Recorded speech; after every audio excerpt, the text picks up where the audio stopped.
Yaya nakokamwa soki masolo o tobetaka tongo midi pokwa yo elobelaka eloko moko te toali kopesa ba conseil et puis tolobaka chaque fois soki tobeti lisolo oyo ya lelo intéressé yo te yo oza na devoir ya kopartager soki esungi yo te ekoki kosunga ndeko moko songolo esika moko pakala me biso tokolemba mpe koloba te ti bokoyoka tala lisolo oyo mama ya mwana ye moko apesi en fait nalobaka kaka mwana apesi lisolo ye na mama na ye une jeune fille abiki na liwa kombo na ye Stella tokei awa na Congo Brazzaville précisément na Pointe-Noire.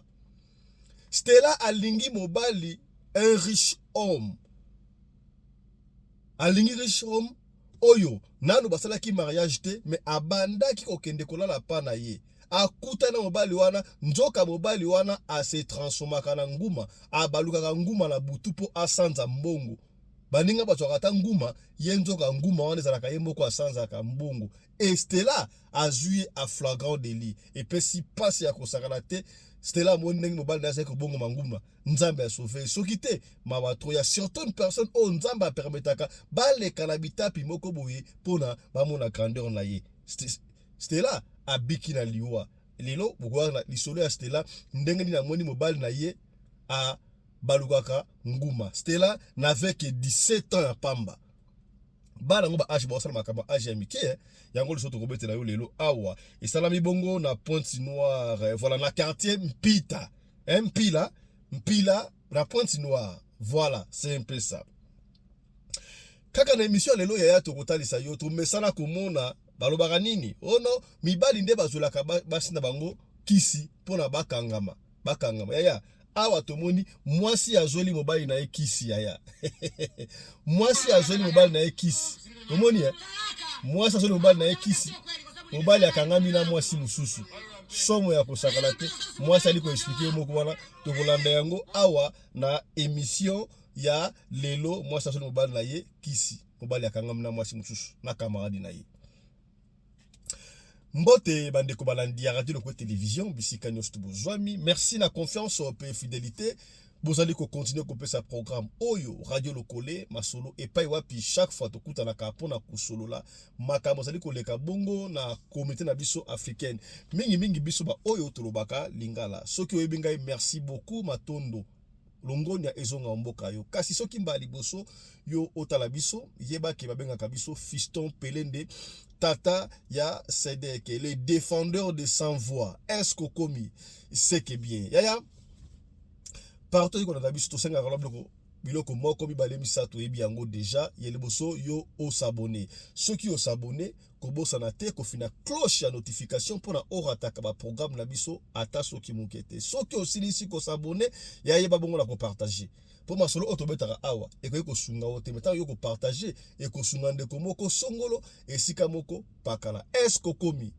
c'est que bien yango ekendaka ndengo wana to yeko rappeler yo pour un groupe de soutien aux orphelins na ba veuve ba personnes malades ba personnes avec handicap tous les mutu o azana difficulté problème non seulement à vie mais aussi à santé à tout ça les groupes wana pour na kokutana ka tona besoin to koma 1000 membres yaya alors vous avez besoin en contribution bande konyo surtout ezala nzambe apesa mosolo ezala osalaka te ya besoin de 1000 membres alors soki to komi 1000 membres on a besoin de contribution à mutu chaque mois ne se fixe ata 1 euro to komi montant te mutako contribuer mais to pesi ko exemple statistique mathématique soki bande to koki 1000 et que biso 1000 wana biso to ngamoko pe na kati to so contribuer se fixe 1 euro $1 par mois, au moins tu as $1000 chaque mois. $1000 wana et permettre biso. Non seulement il y a que foutre là certains, tu que foutre là ba orphelin so minerval te pour to kokate.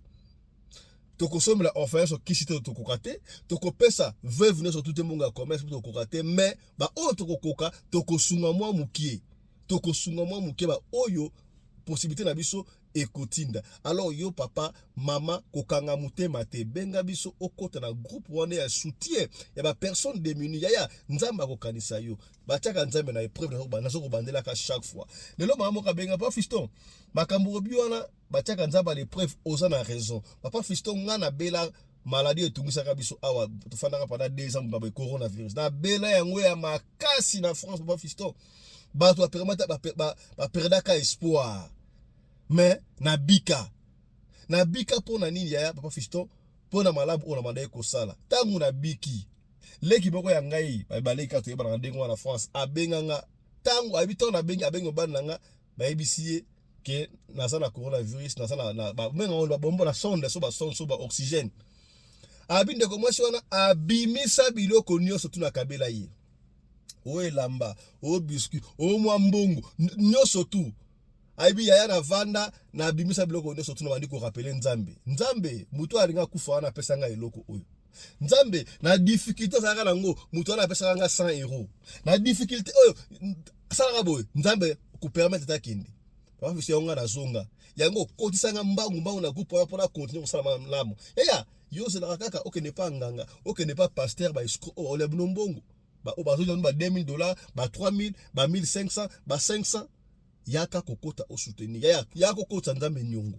defsa nyongo defsa $1 à pamba defsa $5 à pamba defsa $100 à pamba yo so likambo là vous comprendrez que nzambe agisaka ya solo est-ce kokomi voilà tout ça a besoin de 1000 membres mais jusque là tout ça même moins de 50 est-ce que après émission oyo au cours ça a besoin plaisir to kota to commander ce fils qui a 50 membres à 100 membres papa pour na 5 euros à pamba 1 euro 2 euros 10 euros 20 euros 30 euros 100 euros vaut mieux ko kaba ko pesa sika oyo ezali ko bota mbuma ke o pesa sika oyo e ko bota mbuma te est-ce que komi c'est qui bien voilà. Encore une fois de plus, merci na confiance au vous allez couper ça na émission parce que ma solo au to beta ezali ko sunga batu ebele ba témoignage ezali ebele lelo mokolo ya samedi. Encore une fois de plus, bienvenue dans la deuxième session na biso ya mokolo ya lelo to kuta soko na lisolo ko beta lisolo o eleki bongo na Pointe Noire. Na liko benda ba ya basi mato to ba katongo midi poko ba ya basi to sala attention bana mikolo ba petite android bango ba yebi mingi koleka ba parents. To le matin ba parents ba tala TV ya ba koni ya noir blanc ba biso to yedo ta ba TV ba couleur bango ba sala ba télévision android. Oya mikolo nyonso ekomi android ba téléphone ya biso oto sala oyo tango ba papa na so sala ka ngote ba sala ka ngote mais bala mikolo ba kuti abotami akuti téléphone communication facile donc moi je me demande comment est-ce que on vivait sans téléphone à l'époque nous étions très bien non très bien mais bana téléphone ya eloko e comment mais comment l'attachement na mutu koleka kutu mutu yemoko moi na ata téléphone c'est tout un problème. Donc évolution seulement à niveau moko boy bana ba mo kanisa lokola ba l'équipe ba parents na mayele or les oreilles ne dépassent jamais la tête et puis tala bana ngo ba âge oyo marbe salama donc de 16 son a qui n'a exagéré de 16 à 25 ans surtout qui va exagéré donc moins de 30 ans oh bah ça m'a kam oh bah ya te kaka oui c'est vrai dans le bac à chaque fois il n'est pas bon que l'homme soit seul l'homme doit se marier moi la moi si il faut à se marier. Mais oko se marié pas nani bino bato bolingaka mibali ya nkembo mibali o akatuku bianza mibali o bamona makasa nkembo oui c'est vrai mobali ya bien ndeko benga bango asi mobali ya bien te y a pas de souci koza mobali ya bien mais tala nga la conseil ka oya ya linga mobali na yo oyo bandine ensemble boluki mbongo ensemble ndenge vie ebongi libino ensemble ke okuti mutu asi alona déjà akomi a telema yo oye kubuka akutu no un jour yo mango zo lia wana ibda akona nzita manga wana masango zo buko zo lia wana ibda kona masango wana est-ce que komi to so la pembe mutu apesi so ona baki ngone bandela zali mama ya mwana ye moko mais mwana mta expliquer boy comment on a Noëlla à l'époque en fait Noëlla avait à l'époque elle avait 17 ans mais si quoi ça a 18 ans. Ah ok 19 atala mwana mokitala ba âge yango Noëlla bafandaka na Pointe Noire Noëlla atangaka na lycée Noëlla un jour azokende lycée akendaka na ye makolo azongaka makolo na kopesa komba ya lycée wana te po ba permettre biso te a na Pointe Noire na Congo Brazzaville Noëlla c'est que le lycée aleka nzela ya grand marché à Pointe Noire Alors, banduka Pointe Noire, il y a un grand marché à Pointe Noire. Alors, il y a rond-point moko ezalaka wana bengaka rond-point Lumumba. Na rond-point Lumumba, Noëlla akutana na tonton moko boye. Noëlla, je vous dis que Noëlla a 17 ans. Azalaki na 17 ans, alors qu'il a 18 ans, alors qu'il est kelasi, akutana na tonton moko boye, il y a 50 non. 55 vous avez déjà papa et tonton Mouté. Papa 55 ans, donc entre 50 et 55 moko boye. Une voiture très bien, Jeep moko fumé à Télémi. Comment tu vas, jeune fille? Tu vas bien? Oh. Vous voyez, papa, oh, bazara, bon, ramon, bakasa en kembo, nous rarement, hein. Au comment on a 55, garçon, tonton, oh, il y a 40, 45. Mais il y a 55, matapo, à mon bakasa en kembo, à respirer à bonheur. Est-ce qu'on commis, qu'on respire bonheur? C'est que bien, yaya. Papa, Témi, comment tu vas? Très poli qu'elle était, à quand il là, papa wana, tonton wana, yaya koudoute, tonton, papa wana, comment tu t'appelles? Noëlla, oh non, pardon, Stella, voilà. Stella, oso kende wa, pour nous, kende classe, oh, t'as un lycée, oh, ok, je peux te déposer? Nessa Rabino, d'abord, vous voyez bien, d'ailleurs, ma jeune fille, à partir de 16 ans, bah, ça ma jeune fille, non? Moi, à 16 ans, jeune fille, déjà, donc, il y a 17 ans et demi, alors qu'elle a 18 ans. Ah, ça, déjà, une jeune femme. Non, en fait, une jeune fille, si vous voulez. Est-ce que je peux te déposer? C'était difficile pour la Noëlla, pour la Stella, pardon, à Boya. À Moni, Moutango, Solamalasi, il y a bien, Moutouka, il y a bien, donc, et puis à Télémissé, donc, il y a une journée à chance. Non, il n'y a pas de souci. Après, si il y a lift, lift, c'est difficile pour la Oboya. Mais il y a bâche, ça, attention, Moutouka, il y a surtout des Moutouka, il y a Yoka Lissolo. C'est là que j'aime partager mission. Il y a partagé maman c'est une jeune fille, papa c'est une jeune fille, tinde la bango émission, même un jeune garçon batala pour comprendre que nous vivons dans un monde où il y a plusieurs mondes. Est-ce qu'on commis? Voilà. À côté pendant qu'il va avoir au ticket d'école ou ana bandi ko sola malamo ko s'intéresser évidemment déjà tango Stella andima qui komata na mutu kawana asaki prête pour na makamune surtout. En tout cas, ngana sepelina yo et boyenge salaka ke ba a draguer na kacha mutuka ba joani ba numéro tango akomi na école awa to beti ba solo o salami na quartier pile hein quartier pile mais ba c'était là ba ndeko fa na quartier pile te mutu o ya mbongo tonton o ya mbongo komo na Armel papa wana papa Armel yaya biso to beta na lisolo kaka ndenge ba pesi biso soki na lisolo ya famille na bino oye d'ailleurs lisolo o to pesi mutu apesi yango Maman Bastela ye moka pas fisto beta lisolo moi comme na Stella mais comme moka kotanga te. Oui bien on passe ba congolais à Brazzaville. Bah tu as Pointe Noire. Papa wana soki pa kosa ki kombo e. Soka ba kombo le kuta mais kombo oyo ba apesa ki Stella ezali Armel. Tango a komisi Armel a komisi Stella na école alongoli billet. Bon billet to tsango en dollars, toi en euros pour comprendre. Apesa billet mo le roi ya $100. Donc ils ont la France CFA, la valeur est $100. Moi, j'ai 17 ans, on peut se dire avec voilà, vie pene bandi. Na bojeunesse, na bolenge na ngai, na bandi ko so mbali ya mbongo boy, c'est que bien.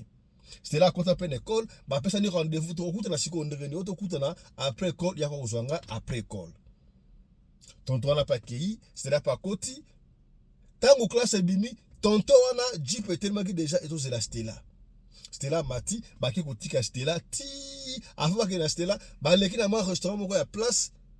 Alors soko moni tonton wana o moni Stella o komona lokola papa na mwana o kosala donc na makanisi kutre ba kosala copain na copine pour écart pour la papa na mwana. Ba fandi quelque part dans restaurant le kola Stella avec ma uniforme ba umela kite ba meni moi secret a baxene sumbongo $200 bon la valeur à $200. C'était là qui pas na bango. A qui pas na bango, je me suis ba comme quoi copain la copine. Na entre parenthèses na telemna noana. Ba jeune fille ba ya basi. To boy te wis et sengen la bino kobala. Kobala et car âge en fait biso ba termo kitonga to ko harmoniser yango. Mais l'état bu na matela bino soki moi ça ko 18 ans. A koyi kobala ta mbala na 100 ans. Soki pe mobali a ko 18 ans. A koki kobala ta moi so ba 50 itali kaka yi. Il suffit ka bosa ba adulte bino mbale boye bandere bo mene vina bino. Mais na ndenge ya courtoisie, na ndenge ya kibomoto to koma pe kotala. Quand même, na rosa peut-être âge moko peut-être na mwasi nanga y a pas de souci mwasi peut-être akoleka na une année to peut-être mobali akoleka mwasi na une année to akoleka et que na 5 ans akoleka na 5 ans ce qui to exagéré mobali akoleka peut-être mobali na 10 ans ndenge balobaka mais na harmonie peut causer ça dépend quand des mwasi yango azalaka mais on déjà mobali abali koleka na bekara ba 20 ans déjà 25 ans, 30 ans, et comme on répète, très dangereux. Est-ce que ça vous fait plaisir? Autant, madame Boutanzela, quand le la papa Nabino, nous avons un bain. Au combien? Eh ben, il faut moi harmonie, on appelle ça là. Papa, puis parent, puis, la raté, parce que mon niveau, moutou, on a katuku bianza, on a makasa en kembo, te, topé sa moana, bokabi moi Nabino, pona bolingote, kasi, pona, bomona makasa en kembo. Il y a certaines personnes qui ont papa moko boy apesi mwana na ye pa ya camarade na nini yo sali camarade ya papa oyaka na ndaku ozota la bana ya camarade na yo et po ozama mbongo mwana ndimi il y a certaines personnes qui ont papa ça pas patron na bango patron na mwasi na mwana na ye jour moko mwana ye na musala patron s'appelle na mwana patron s'appelle na papa asa mukonzi na ye kana lingi mwana wa papa ndimi po patron na mbongo po na vini bango ki abongsa azwa mbongo na sima ya mwana na ye c'est honteux hein? C'est honteux donc écart wana il faut vérifier alors Stella na 17 ans et demi qu'elle avait elle était encore mineure n'est-ce pas ceux qui m'ont à la comme tenir en ndaku ou comme moi jeune dame parce que 17 ans déjà jeune fille mais na âge normal à quoi était et cette fois-là Stella a su courage abi non tout ça la vie sont ensemble mais et ça un peu moins difficile to bima parce que ngana zali kutu mo seka donc et puis âge nangai et ko simba pena mingité c'est ainsi que Armel dira à Stella la fille de 17 ans, non, moi je ne suis pas pressé. Tokozana bisona, ozamo sinangai, oyaka on andaku, il y a pas de souci. Donc nazela okoksa 18 ans et puis nasala makambo la kokosala. Et vous savez quoi? Je vous ai dit que Stella là qui a 17 ans et demi et Armel andimi pendant cela pendant une année bazalaka basala rappelo bomorote donc après ça rambongo kutu ma famille bayebaki pe déjà que Armel asa futur époux ya mwana bango Stella tango Stella akokisi 18 ans akokisi 18 ans et ça dit que Armel mobali wana papa abandi pe ko na ndako akoya na ndako bayebi pe officiellement mais bah comment il y a un processus non il y a libala te bah il officiellement bah ali ko bongisa je crois dans 6 mois tu 19 ans so gas ensuite baccalauréat na yé bah quoi il ko balana je suis en train d'imaginer comme ça ndenge on ba bisinga je suis en train d'imaginer comme ça mais après ça non bon ba te mais ba ko kende officiellement par bango et puis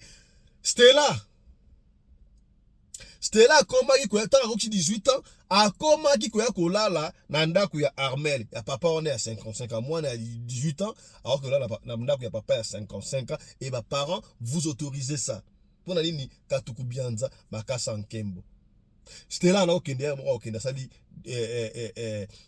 3 jours 4 jours même une semaine et quand tu as l'école soka c'est ali okomona Stella kei akena ba uniforme na ye na blamba ko changer ake ko fa lokola pa mbana na ye Armel na tongo batike na kelasi soki Armel azali busy omona taxi juillet ezongisi na ndako akoma lokola mama ndako akendaka musala mais après 3 jours 4 jours 5 jours une semaine azongi pa na bango kanga ndengo juste à 5% la processus ya mariage babalala alors Armel oyo bande ko fa na quartier bande ko approche na quartier Mpila na yesu na komaki yango bien na komi quartier Mpita to Mpila je me rappelle plus bandeko peut-être je suis pesi bazo sur la téléphone na komaki quartier Mpita to Mpila na Pointe-Noire quartier oyo batu babona ka moi mon solo eza quartier Mpila to quartier Mpita beaucoup je suis tout prononcer yango mabe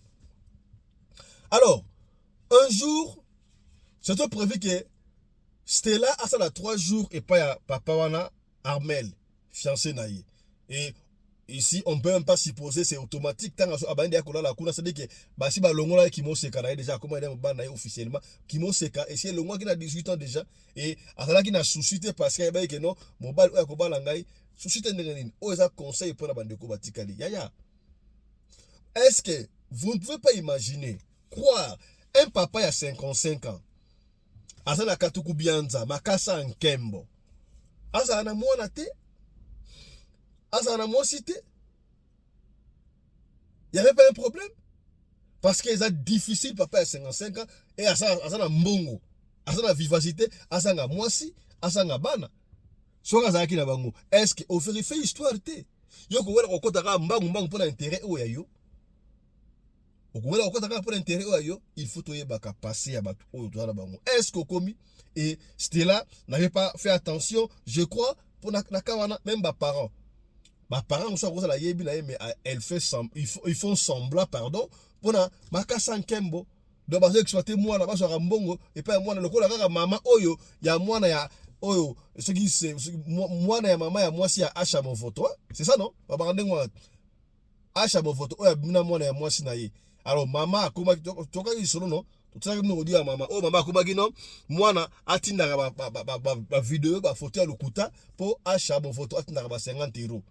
Maman est mort que les gens ont comme ça que le roi a dit Gablo. T'as là niveau ya maman mouchouche. Pour na moi na yo, la future ya moi na yo. Au kondi mamba ça na mbongo ebele, moi non ça na 18 ans. Mon bal là ça na 55 ans, on dit mikaka. On dit mikaka pas na mbongo. Et ça passe. Je disais que c'était là Ayaki ko ça la 3 jours pour mbal na mon hein na quartier Mpila, ceux qui paye pita. Hein, parce que Batambon on a pointe chinois beaucoup ça biso sur la quartier nini. Jour ya liboso ba faille na salon voilà ayaka déjà ayaka. Alors jour moko boye ba faille na salon premier jour aye ba faille ça un peu tardif et ça qui match ce qui match on est contre la roi ya ba ko nimba mobali Armel AFC c'était là non ken na ko là mais ce que ko là moi je te défends kobimaka na salon te soki koti kolala kota na oka kolala ndenge wana kobima te po soki obimi eza malamu te nga azaka na bapriere asaka bapriere na nga na ndingi te odérange ngai donc soki okoti kota mbala moko ayesaki ete bapriere nini toyebi yango soki nasala bapriere kaka na chrétienne parce que Stella amonaki ata sini moko ya mabe te epai ya Armel. Et il y a certaines personnes qui se cachent à la loge. Il se cache. Alors, premier jour, balali, deuxième jour, mobile article dans le salon, c'était là, alali, elle m'a dit, boy, 0h, 0h passé, 1h, moko boy, abouaka beaucoup boy, mobile azate. Yo pena moi na moi si ya 18 ans. Ola na tata ya mukule ba 55 wana tata na yote mais mobile na yo bon to côté ba ma famille ba touté des coloribus and des gistibus non pour disputandum des problèmes de goût et de couleur ne se discute pas ceux qui ont un jeune garçon il y a des tata mubimba mais ça la attention écart d'âge pour la harmonie ya bolingo il faut payer ezalaka combien c'est qui est bien voilà abwa ki liboko mbala zati abouche mbala zati oh mbalo akiwapi. Tu vois que 3 heures, 3 heures. Bon, il n'y a pas de non, ceux qui après ça va prière mais là qui est quand même na joindre la prière voilà parce que le sambo ça le sambo pour le sambo futa ya tant le baka le sambo futa ya et ça le sambo ya biso sambo là notre Seigneur Jésus-Christ. Christ est sauveur. Et ça Christ oya bangote. Et ça ba le sambo oya bangote. Pour bango toi là, bango pas sambo là. Donc c'était là avec la prière normale à limite à la moki pour si a que de joindre en bas de la prière yemoko assemble nous yemo dans ta chambre voilà c'est là qui nous dit ça yemoko assemble et puis ayoki ba mouvement moko ba cri moko ya bien te na niveau ya salon pour ça ça maintenant ndako munene au bimina couloir tu dans salon ayoki ba cri moko ya bien te bizarre na salon oh ngala tunie eloko ne sala ke yo OK la sala non amone ba crime ko ya bien te akati lokola mobile na peut-être ameli masanga alangweto amone ki ko mobile sana mo sécurité alinga aya pona secours tango aye afungoli porte après ça faut ça couloir faut la porte à salon côté na salon afungoli porte salon a comme na couloir amoni déjà donc mobile na ye côté à masse déjà nguma donc ça dit que mobile azali abana osana msada mbongo nguma sanzi sikoyo abandi kosonga mutu côté ya se nguma côté ya mutu ekomaki déjà mutu ekomaki déjà mutu tanga moni ndengo wana moni mobile na ye fa agangi tango agangi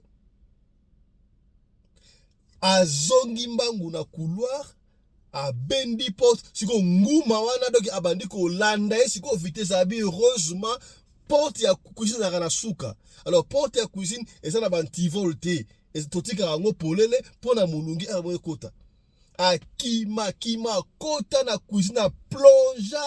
Il savait que 18 ans, elle a encore la force, non? C'est-à-dire qu'il fille déjà, on va 40 ans, on va aller la regarder, on va colopasse déjà, et non, simbaté. Et on va connaître ça, on va passer. Oh, simbaté, mais moi, elle a 18 ans, elle est fraîche.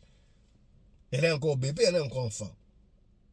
A plonger, si on libanda, à quoi elle a monté, fleur, mais à mon monté. Imaginez, vous n'avez pas à centenaire, ça l'a raté. Ata centenaire za raté Armel za raye moko tout ça awa na pointe noire na quartier mtsugi mpila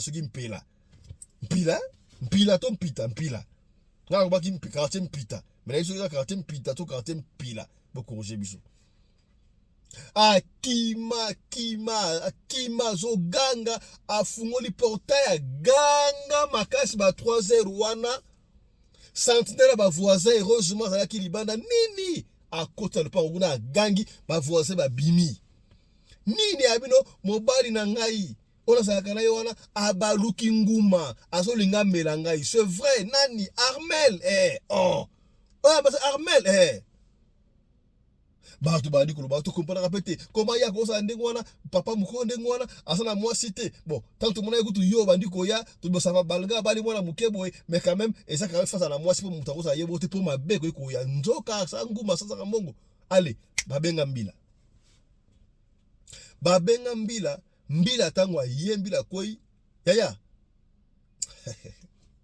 mbila e pas voisin mbila kiti ba côté na lupangu yaya bakota na ndaku baluka Armel baluka nguma monana te bakota na chambre intacte salon intact ndenge bafandaki badaye komela mwa Gilles kola mesa intact télévision badaye kosala intact ye mutu azati baluka nguma azati qu'est-ce qui ne va pas mbala moko c'était là téléphone mana wana papa na bango na butu wana ba ye mwana ba en danger ba ju mwana ba kena commissariat na police station ba sali statement ba porter plainte mais mutu wana azati tout ça na pointe d'or bien sûr hein? Papa n'oublie jamais likambo na rotika omboete likambo na rotika omboete ba ke ko luka bake kotalisa epai bagenda kotalisa babi oui mwana bino abiku na liwa ezalaki danger munene mutu wana Armel aza mutu normal mais azaka double ye azalaka na France ase de double kandengo wana soka lingi pour la pouvoir moni mwana bino tanga bale ko sanza wana mbongo wana yango alinga pesa mwana bino mbongo ebele pi alinga ko utiliser ngo pona mariage dans une mbongo apesi bino asombi mwana bino alinga osala 2 ans na mariage ti soki ebele 3 ans ngo kokati alinga ko fa d'une manière autre ebité ezamba liboso te donc mutu wana asala banda ko un peu partout na Congo Brazzaville la Pointe-Noire bana pense bébé solo wana bino ba bolinga mibali ya nkembo mibali ya katuku bianza heureusement. Je me demande ce qui c'était là qui m'a quitté. Nguma wana alinga ko mela ye, alinga ko disparaître na ye, tonere nini, tala kunseki, tala kumamba. Tangu ba voisin ba yoki ndengo abi oui mais ça fait un bail, tout le monde a rassouté tangu tout le monde a qui Pourtant efungami to kanti lokola ça te passerait to sola rapena ye asa na France. Akomi bo ndenge nini. Ya mukila na makino makambo. Batu ebele zo mona wana libanda baza batu normal. Yango na bandelaka chaque fois ya. Nous vivons dans un monde où il y a plusieurs mondes. Il faut faire attention. Et les gens qui sont exposés, et ça ming ya basi. Même baya mibali. Okomona mama moko bazolanda yo, mama na Jeep, na Mercedes. Mama na ole langa ba changa melanga azole la hotel, azole la o na kati na yo alinga joie étoile o yo. Est-ce que komi mama bakenda na stela non seulement nganga purifier mais bakenda micro basango bana makaba basango ne makambo basango bana moto yaya balingi ba passer ba escroc eleki bakenda pa sango asala ba cérémonie ba taba eau bénite ba purifier disco do ba boy non stela azali apesi ngai kutu lisolo stela zo ko expliquer mama na epembeni wana yango toni kota kombo ya mboka te toni ko pesa ba détail peut-être parce que Stella a un âge de fleur 18 ans mais c'est important to beta lisolo o pona côté ya ba ya basi bino bato lingra mbala mbongo parce que basi ya mikolo ba jeune fille ya mikolo yo on a lingi iPhone 6 so 6 so 16 iPhone so combien Huawei so combien ba lingi ba téléphone na marque papa ça na moyete maman ça na moyete mo lingi biloko ya cher ozu yango wapi na bino wa parents. Moi na ota mon téléphone makasi oya ko kosomba yango te ba téléphone ba mbongo ebele mais yo papa ozo le beloko moko te ofandi nie un papa une maman même si vous n'avez pas de moyens vous devez avoir l'autorité devant vos enfants notez votre valeur de parents et ça s'ajouter est-ce que comme to so lipembe voilà donc méfiez-vous na ba tonton surtout soko lingi mobali. Soko lingi mobali papa moko ya ba 50 ans kingani kuna soko se pena jeune fille ye moko betela lisolo ça na mwasi soko ata koso ça na mwasi te na wana te mais au fil du temps okoyeba ke ça na mwasi to ça na mwasi te okoyeba oyo papa mukone ngwana fa na ndaku ye moko mwasi te bana ba te c'est que là kambo ya liwana ça la attention je sais que les jeunes dames jeunes filles biso pe il faut ça la vie okoyeba te mutako linga wana vie dans mais ça la attention c'est pourquoi avant de sortir il faut toujours prier pour là d'ailleurs c'est très compliqué est-ce qu'au commis hein c'est que bien voilà ya na lobaki yango ne bandeli awa eza na Swahili nga pe Swahili on va comprendre ngo te na ko chato landa ngo ensemble biso na bino ya biso to yebi ke mibali nde basala ba kisi pour la soko bina mwasi na ye bokanga mna mwasi na ye oye comme le contraire to kei awa na Tanzanie pa wapi mwasi azoli mobali na ye kisi ya ceux qui basi ba ni ko ba kisi mbala bakanga maseke comme sérieux et si mba rappé moi ça na droit ya ko est-ce que moi ça na droit ya ko kisi mbala na akanga mwasi mususu ndeko mobali oyo ba saki ye donc mwasi oyo ba saki ye camarade na yo akoma ko bana mbala na yo achaka tembe ti abino ngana okanga bango ake kozwa kisi posoki camarade na ye ba bimina mobali na ye bakangama esimbi ngana kayomu mbali bosina mona mobali mwasa zwi kisi po mbali yakangama baso bakangami kasi bino bato obo separa bato bakangama bo separa bato bakangama bo cha vidéo partout non a séparer bato bakangama na surtout wana boya ko séparer ana Tanzanie ba oluka bino tala image boya omoni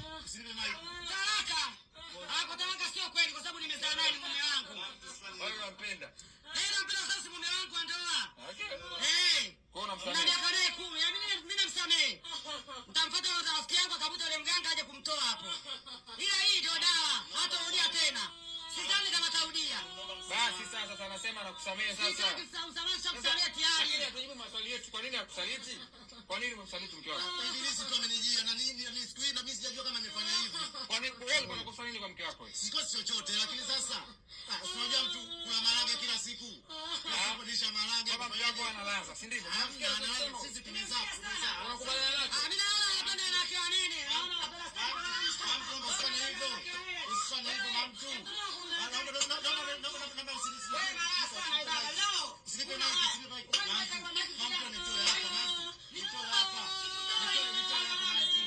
Kwa nini ukamsaliti mke wako? Jamani naomba Mungu tu anisamehe, maana nisamehe tutaongea. Tutaka kuja kuongea. Naomba jamani nitoke hapa. Nataka nitoke hapa. Nataka nitoke hapa kwanza. Ama kuna vitu ulikuwa umpi mume wako? Huko umepata kisao yangu kisao